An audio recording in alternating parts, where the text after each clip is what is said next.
Uchidan ikkita uchini deb tortib olamiz. İchidan hech narsa kiymaydi. İchidan. Deb turib, bu yoqqa o'raymiz. Yo'lga, bu yoqqa o'ragandan keyin qo'lni qo'lasida, deb qolasida. O'ralib, endi bekini buklaydi. Buklaydi. Yana bir marta buklab olsa, o'zi kanalni ham terigi bo'lmay qoladi. Lekin ehtiyot bilan kanalni qo'ygan yaxshi. Kanal cho'ntagi bor, unga haligi nima desa bo'ladi? Liza, milbonlar, sovsilar bo'ladi. So'mga ham bor o'zi. Shart emas. Misol mashakka sovsilar bo'ladi.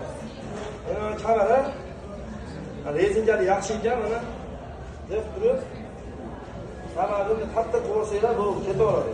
Bu tushib ketmaydi, muammosi yo'q. Endi mana tepasini deb turib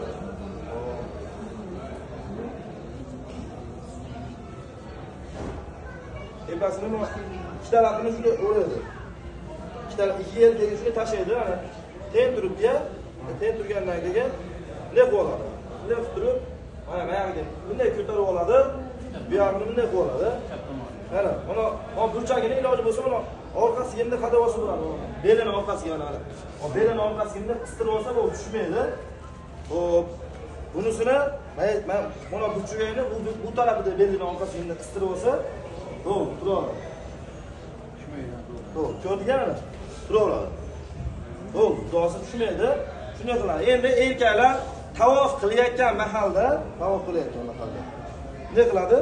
Bunday qilib turib, yelkasini ochadi mana. Buni qo'lni kirgizadi, to'g'rimi? Qo'lni kirgizib turib orqaga bunday qo'yadi. Endi shunday qo'lni mayaqqa bunday chiqaradi. Chiqarib turib mayaqqa orqaga, o'ng yelkani ochadi. O'ng yelkani ochadi. Bu sunnat, Payg'ambar sollallohu tavof qilayotgan mahallarda qilganlar buni. Bu tavof qilayotganda tavof tugadimi? Tavof tugagandan keyin sayni boshlayotganda yana qaytib turib kiyib oladi. Bo'ldi. 7tasiga turish kerakmi yo 4tasidan keyin? 7tasida qilsa ham bo'ladi. Ba'zilar 3ta da qilib oladi. Har xil ixtilof bor bunda. Lekin tavof qilayotgan holda 7tasida ham qilib olasiz. 7tasida ham yelkangiz ochiq bo'ladi. Tugatayotgan holda 2 rakat namoz o'qiyapmizda, ashunda bekitib olamiz. 7 marta aytganingizda ham shu 7 marta tavofda ham, hammasida sayda ham shu bo'ladi. Hattoki sochni oldirguningizcha shunday holatda bo'ladi. Sochni oldirguningizcha.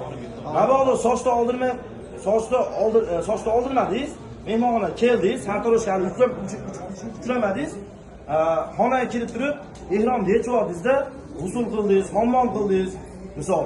Ya'ni buzildi, bo'ldi. Ko'rincha amal qilmadingizmi, endi bitta qo'y vojib bo'ladi. Tushundingizmi?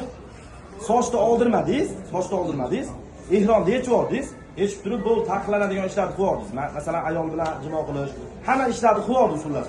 Bo'lgandan keyin bo'ldi, sochni oldirma, to'rinchi amalni qilmadingizmi? Uji jarima bo'ladi, bitta qo'y so'yish vojib bo'lib qoladi.